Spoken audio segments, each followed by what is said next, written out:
In the heat of a midsummer's day, in the heart of colonial Virginia, a young boy grew up with a burning ambition far greater than the plantation life he was born into. His father, a figure both stern and distant, was a veteran of the American Revolution. And it was from him that the boy inherited a sense of duty and unyielding commitment to service. But there was something else. Something that set this boy apart from others. A relentless drive to shape the world around him, and a determination that would one day make him a legend among his peers.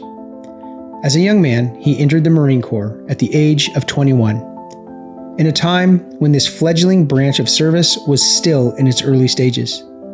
The Marines, as they were then, lacked the discipline and order that would define them in the years to come. This new recruit was no ordinary soldier.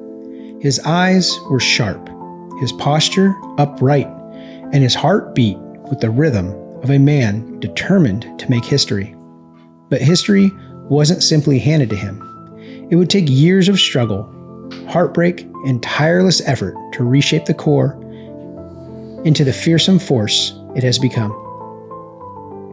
According to Semper Fidelis, The History of the United States Marine Corps by Alan Reed Millett, he first saw combat during the War of 1812, and though still young and relatively unknown, his leadership and bravery in the face of British forces distinguished him.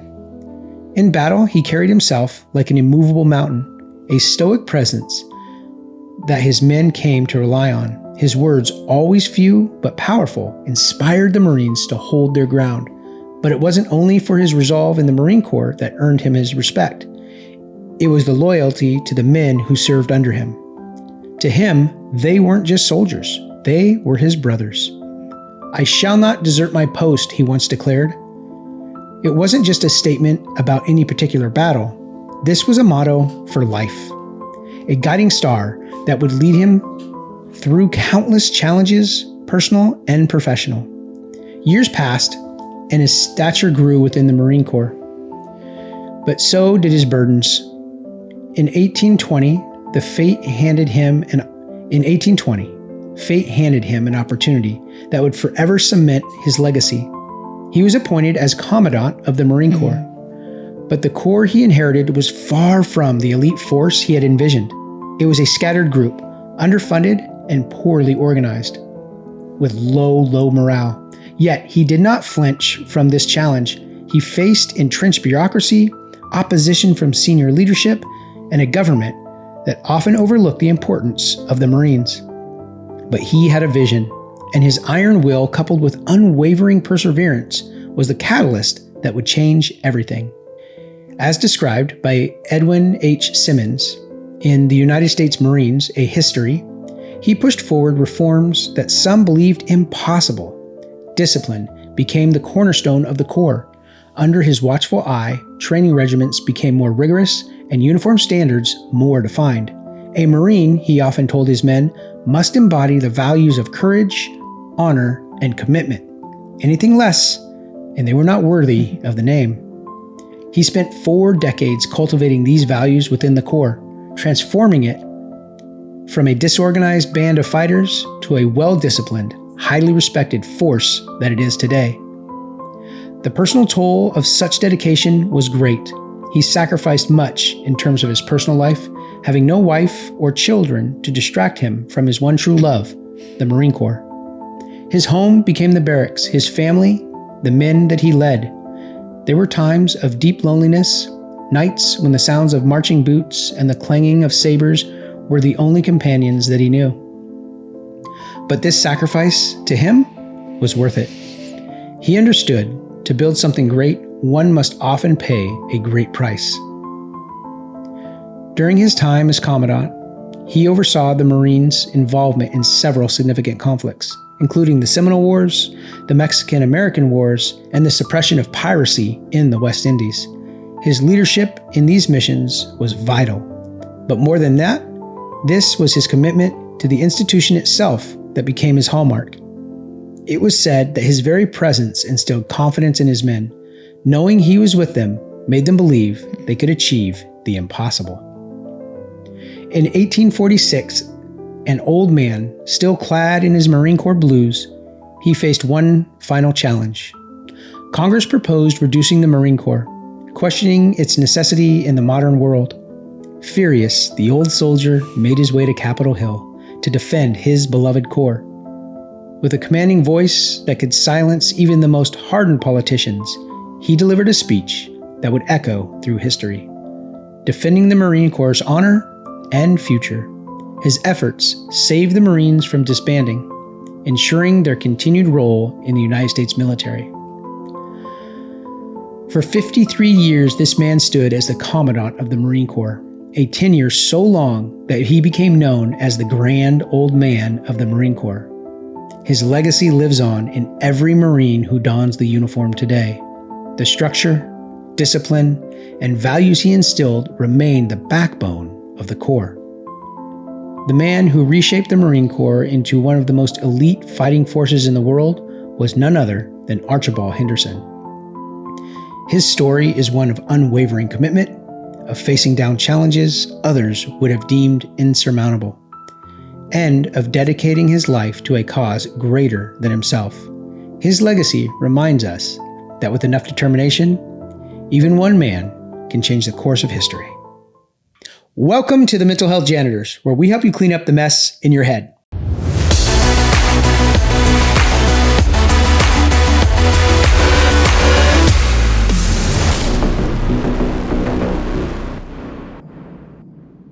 I'm your host, Sergeant Q, and with me as always, Doc Jess. Welcome, everyone. Thanks for being here. In the Marines, you learn Marine Corps history. This is really what sets us apart from the other services, is that during boot camp, you spend a tremendous amount of time learning what they call PRAC, which is practical application and knowledge. A lot of that is Marine Corps history. Knowing the history of those who came before you makes you more bound by honor to the Corps itself. They say all other branches of the military are service, but the Marine Corps is a cult. And I believe it. Yeah, I can see that. So the grand old man, Archibald Henderson, definitely a hero in the Marine Corps legacy. So as Marines, I know you guys are watching. You guys probably picked this out right away, especially when I said grand old man. Every Marine in boot camp knows who that is. So it's funny. You guys know some Marines. So when you see them, ask them, who is the grand old man of the Marine Corps? I betcha they're going to know. I'd bet you another $20. You want to bet $20 on it? I don't. No. I want to keep my $20. Do you guys have any heroes like that in the Army? Sure we do. Who? I can't remember a thing from boot camp. I know your history better than you. I'm sure you do. Murphy? You retain information way better than me. Do you know who Audie Murphy is? No. Okay, well, that is your homework for this week. For next time we come back, you'll do one of these on Audie Murphy. No, I won't. I won't at all. His brain is like a literal sponge. I don't remember anything from boot camp, hardly, except for crying. I remember calling home the first time and just crying. That's what I remember. Oh, goodness. Mm-hmm. I mean, I hadn't been yelled at very much in my life, and so it was like a culture shock for me, but... The shark attack got you? Yeah. Is that what you guys call it, right? Shark attack? They don't call that? No? Mm-mm. Oh, I thought that's when the DIs come out, they call it shark attack. No? Something else? Yeah. Okay. Maybe, but I don't remember. She's like blacked it out. Yeah. Trauma. Yeah. Oh, my goodness. In the Marines, we have this honor, courage, and commitment. And that's something that Archibald Henderson made foundational in the Marine Corps. That set of standards that every Marine has to follow. Those three things: honor, courage, and commitment.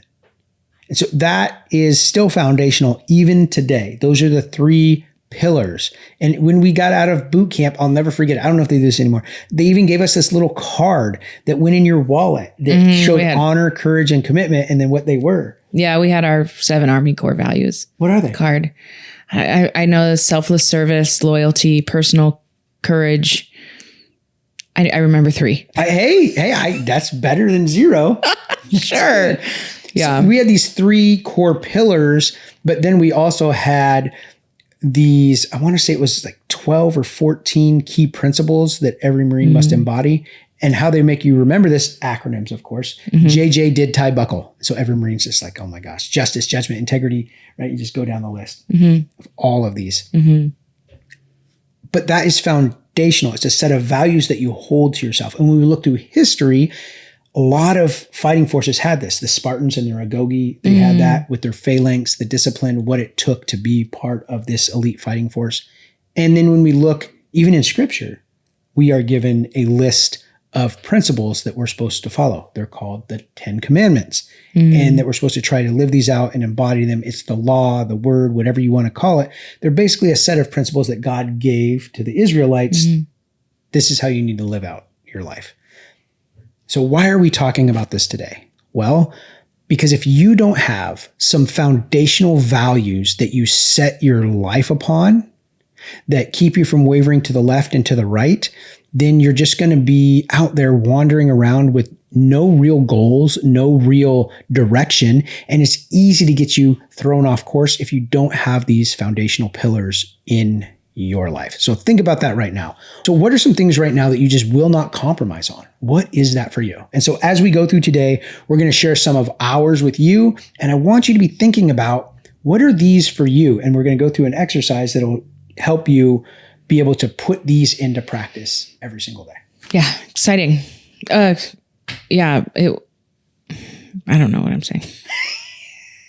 Where was your head a minute ago? Because I felt like you were thinking about something and then you're like, oh, wait, I'm shooting a podcast. I got to jump back in on this thing. Yeah. So where were you when I was thinking about that? I had jumped ahead of in my own mind of what a change it's been in my life to have my morning routine.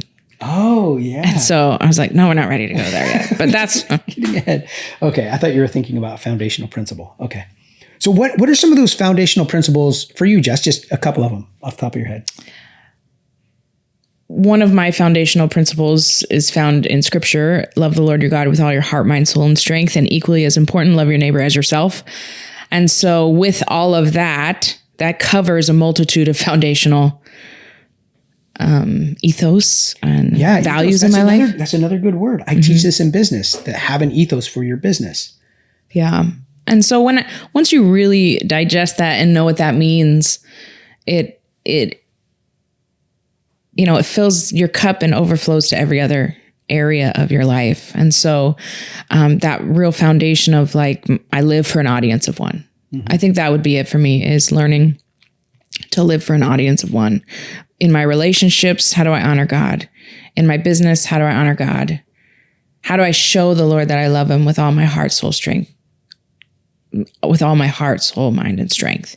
And that helps me navigate through every correspondent of life, keeping that foundation the best to my ability, knowing that I can't do it at all on my own. And so keeping that relationship with the Lord as he helps me in it. Yeah.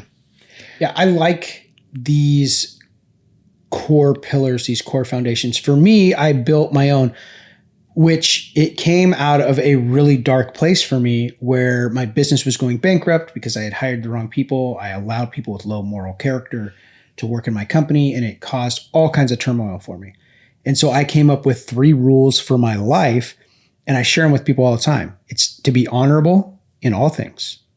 Number 2 is to surround yourself with people of high integrity. And number 3 is if anybody asks you to violate rule 1, you just refer to rule 2. And so I share this with everybody. I share this with some CEO business friends of mine. And it's funny because there's one guy that I've shared this with, and he kind of wanted to make fun of me about it and tease me about it. But then I look at his life and I'm like, bro, the reason that you're running around like a squirrel all the time is because you don't have these foundational principles. While you have a little bit of success here, and then it dies off because you lack the discipline. Or you can do really good here, and you could take this thing that you've created and it's amazing, and you could scale it out, but you don't. Who is it? Just kidding. And so this guy, I love this guy. He's great, but he could be magnificent, but he lacks these key pillars to be able to do that, in my opinion. Yeah. I mean, he is successful, but he could be 10 times more successful if he could just ground himself in some key principles, I think. Yeah. Yeah. How have those key principles affected your business and your life? Oh man. So to be honorable in all things, that covers such a wide variety of circumstances. So that could be where, perfect example, I had an employee who, this is years ago, stole a very expensive piece of equipment from one of my customers. It happens, right? The mom was working for us. We hired the daughter on her recommendation. The daughter had a troubled past. We gave her a shot. She ended up stealing a very expensive piece of equipment. Had her on camera. We asked her about it. She denied it. I said, look, if you return this very expensive piece of equipment, I will not file charges. But if you don't, then I will file the charges and you're going right back to jail, which is where you just came from. She ends up returning the equipment, but it took her so long to do it that I ended up having to just buy that piece of equipment for my client, brand new, because they needed it for the job that they were working on. So yes, she returned this piece of equipment, but at that time it did me no good. So I had a moral dilemma. Because I wanted her to return it so I didn't have to come out of pocket. But I had to come out of pocket. So I could have very easily just pressed charges on her. But I had to honor my word. I said, if she returned it, my fault by not putting a timeline on it. That's my fault. So she did what I asked, not in the time that I expected, but I did not give her that expectation. So I had to be honorable in all things and not press charges against her, even though it cost me a bunch of money, which is what I was trying to avoid. That's being honorable in all things. Thinking back to how maybe somebody not honorable, how could that affect them? Oh, if you don't do things like that, well, everybody knew that I'd given her that ultimatum. Even though she returned it late, if I still would have pressed charges, then everybody would lose trust and confidence in me. And be like, oh, I can't trust what he says because he went back on it. So just simple things like that. The other part is to surround myself with people of high integrity. So I have a lot of people. I have a very successful company. I have a lot of people that come to me and want to use my company as a foot in the door for a specific client that they want to serve. That happens a lot. And it's not a bad thing. I love hooking people up, plugging people in. But I look at them as a person, not just in business, but as a person. And do they lack integrity in their life? I don't care just about what they do in their business. I care about how they live their life. And if I can see, they got a great business, but they're out there running the street, doing dirt, cheating on their wife, cheating on their taxes, getting DUIs, that's not somebody that I want to associate my business with. So I'm not going to surround myself with those type of people. So those are how I live out those two principles that I have. Bad company corrupts good morals. Absolutely. That's found in the scriptures as well. It's very true. And so I teach that to all these. So I'm one of the top coaches for the Blocks, which is a reality competition show for entrepreneurs. I'm your 2-time champ of the Blocks, and now I'm a coach for the show. And I teach this to hundreds of new entrepreneurs every single season. Every single season I teach it to. Yeah. So what are some scriptures that you found about these key principles? For me, it's the 10 Commandments. And it's pretty self-explanatory, right? Like, here's the 10 Commandments. And then when Jesus came, they asked him, well, which one of these is most important? And what you just said earlier, which is to love God and then love others as you love yourself. If you have done these two things, you have fulfilled the laws of God. That's Jesus speaking that out. Yeah. And I found Proverbs 11:3, the integrity of the upright guides them, but the unfaithful are destroyed by their duplicity. And then Colossians 3:23 is work willingly at whatever you do as though you were working for the Lord rather than for people. And for me, that audience of one mentality for me, when I'm in a job that I don't love, or when I'm dealing with a relationship hardship, that's what brings me back to work diligently unto the Lord. I'm not working diligently to please other people. I'm not working diligently to make a good name for myself. In those conflicting situations, having my rock be, God, you are my audience of one.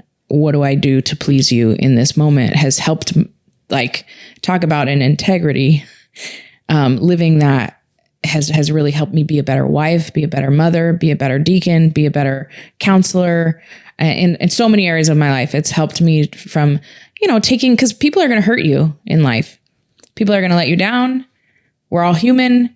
And when we can get over that and say, I'm just going to do this unto the Lord, it's just, we become more consistent in our lives, in our efforts, in our work ethic, and everything. I like you said that you become more consistent. That is such a key component to success, is the consistency over time. A lot of people are like, oh, I can be consistent. And then 3 days later, they're like, oh, this didn't work. Yeah. Well, it's been 3 days. Yeah. Come back to me in 300 days and tell me it didn't work. Yes.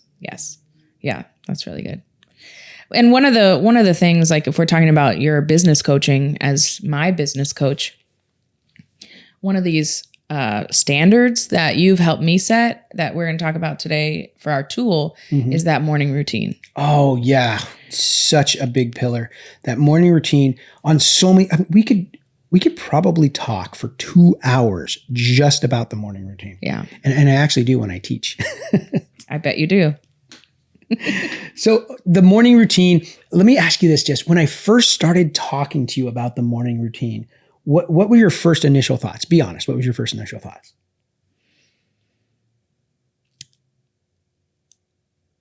I am not a morning person. And so my mind did like mind gymnastics, like, okay, well, it doesn't have to be morning just as long as I have a daily routine. Already compromising. Story of my life.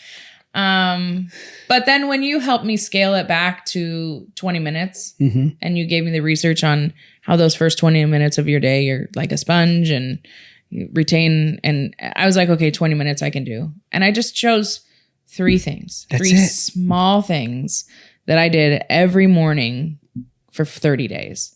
And I now do it every day. Yeah. Once you get into it, in the beginning, it's like a slow burn. It's like, oh, I got to do this. But then after a week, 2 weeks of doing it, your body is ready for that. And it's like, yes, we're going to go and get this, because you're getting little hits of dopamine, which is what your brain wants to feel motivated. So getting those little hits of dopamine early and often in the morning builds that motivation. And the dopamine, the more dopamine you have in your brain, the more dopamine receptors grow. And the more dopamine receptors that you have in your brain, the more hopeful outlook you will have in the future. So I tell you all of that. There's about 4 different research studies that I just went through to give you that little bit of knowledge right there. But there are 4 different, very detailed clinical research studies that back up everything in that train of thought that I just shared with you guys. That getting up early in the morning, first 20 minutes, your brain is the most malleable at taking the most information. That's one research study. It releases dopamine when you accomplish small goals. That's another research study. When you have more dopamine in your brain, those dopamine receptors grow. Another research study. And the more dopamine receptors you have, the more hopeful outlook you have in the future. Another research study. So those are 4 very detailed research studies that's the conclusion right there. So that's what you get. When you guys come to the Mental Health Janitors, we do all of this research. Jess spent how many years in school? 7 total. 7 total years in school. Thousands of hours of research, study, writing papers, so we can share with you these little 2-minute bonus points of life and how to improve. You guys get the Cliff Notes. Yeah. I was the Cliff Note kid. Yes. You don't have to spend hundreds of thousands of dollars and thousands of hours researching and learning all this stuff. You can, and I go for it. Do it, man. It's awesome. But you don't have to do that. You can just come here and get these nuggets from us. But they're completely useless if what? You don't put them to use? That's right. If you don't apply these things, they're useless. You're wasting your time listening to 2 talking heads over here. So take these hundreds of thousands of dollars and thousands of hours of research and use these nuggets that we're giving you. It's incredibly valuable. Yeah. So, okay. Yeah. I feel a rant coming on.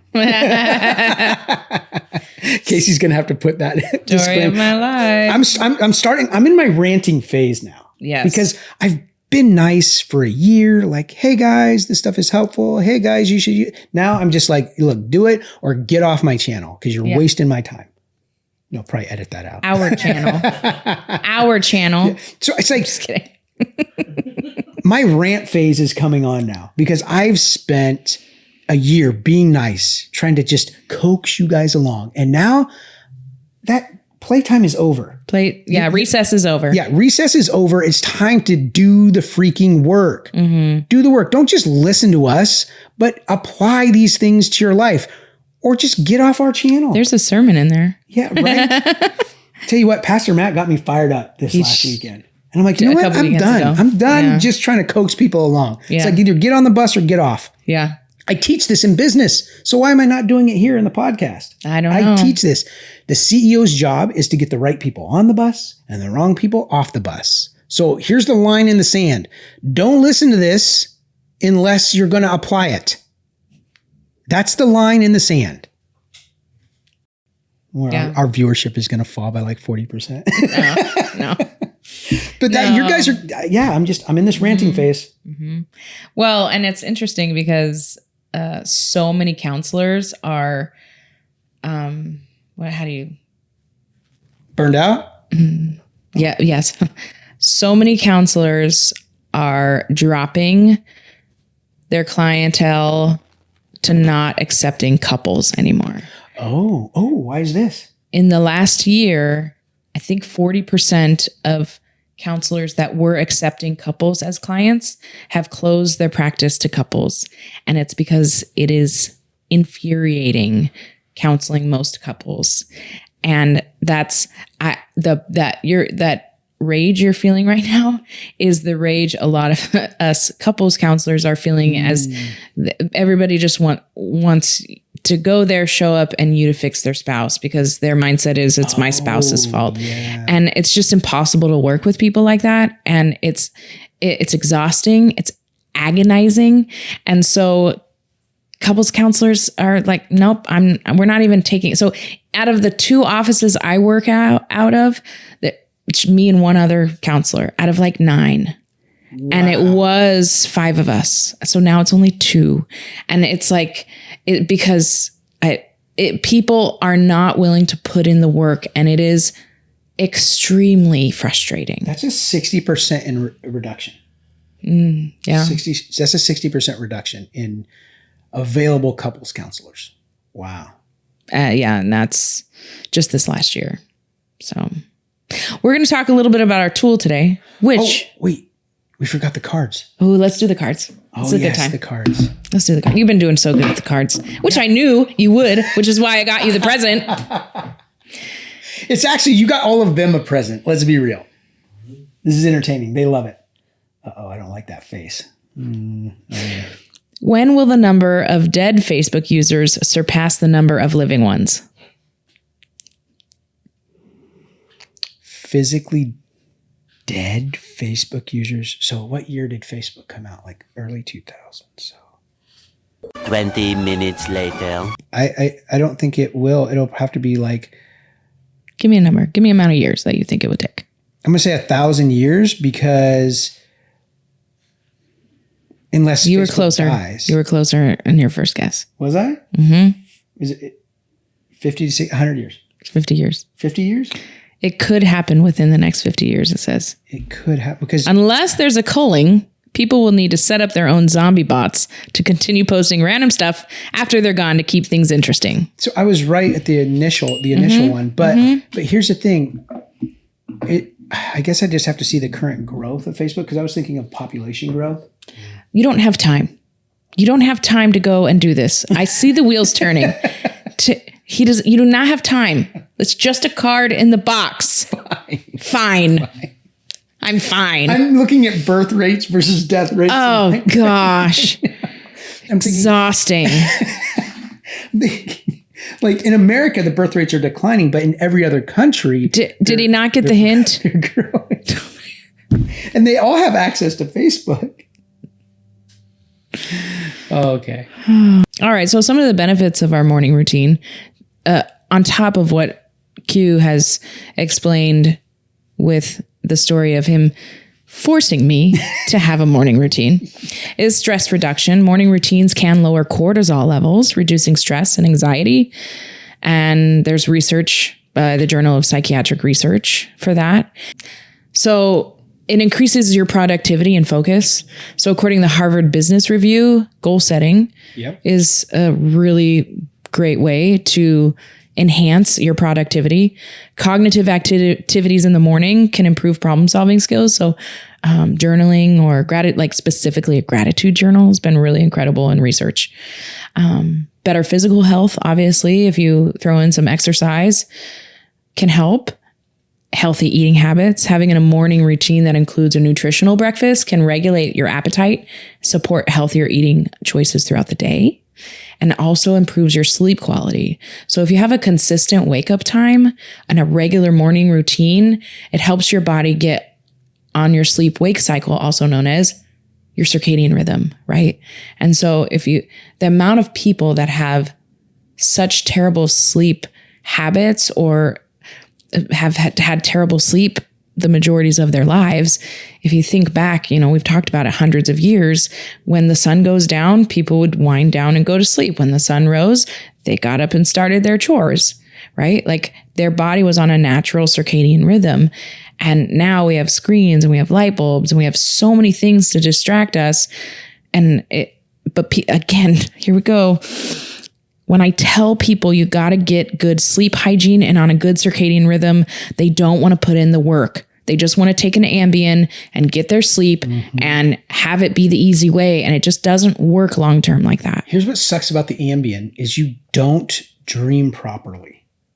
And your dreams are where your body is trying to regulate the stress of your day, compartmentalize things. It's like defragging your computer. It's trying to put all those little bits of data away.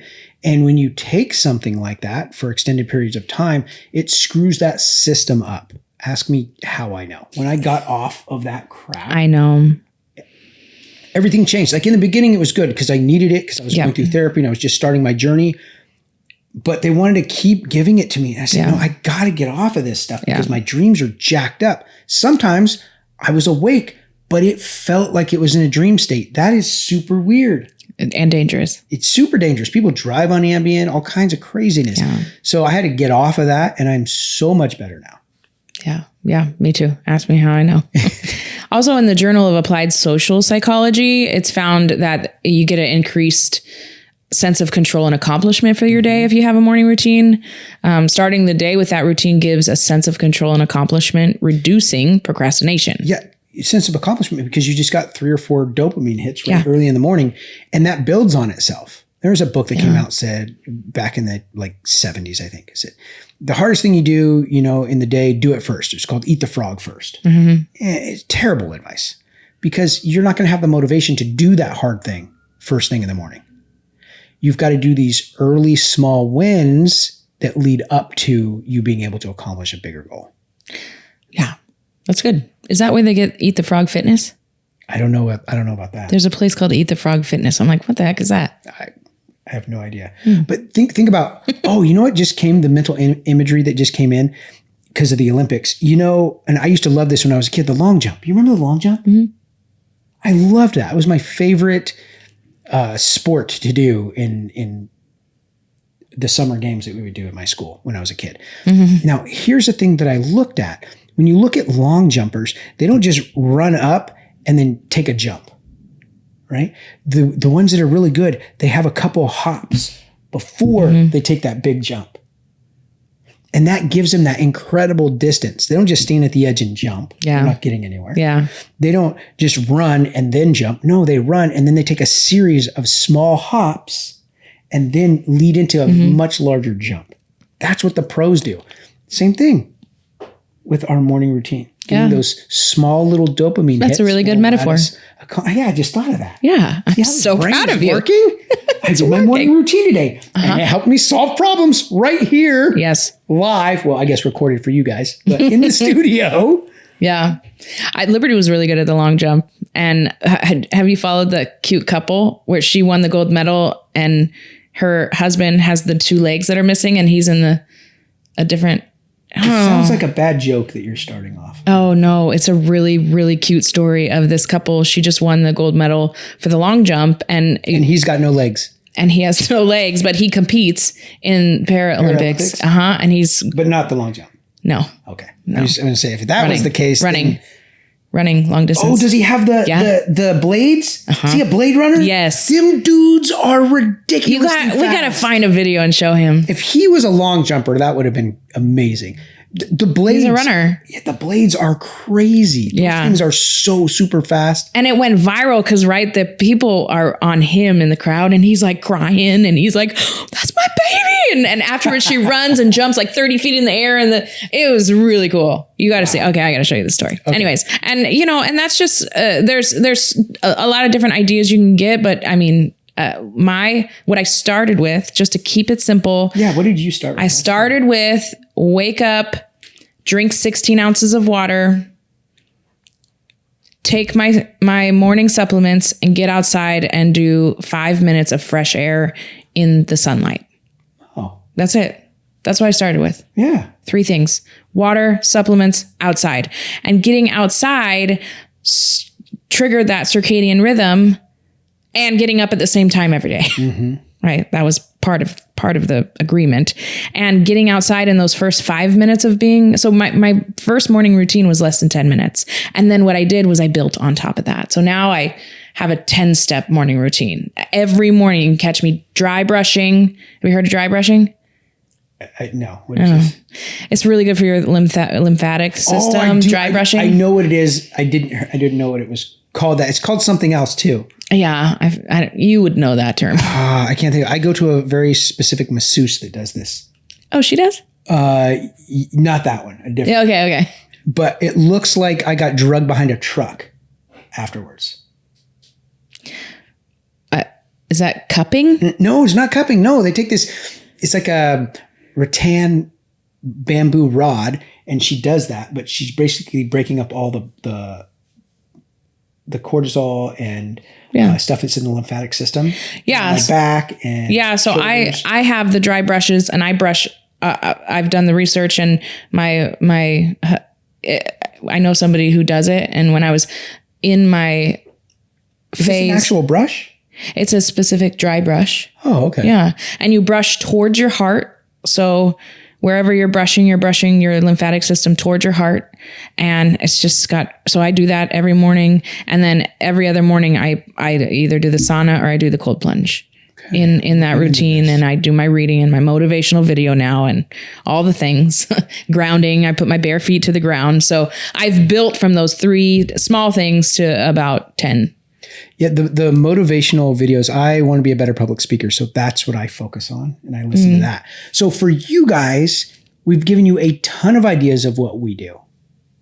Pick some of these things. I would definitely say start with good sleep hygiene first. And so briefly, what does that look like, Jess? What that looks like is sleep hygiene is being intentional about allowing your body to wind down for bed.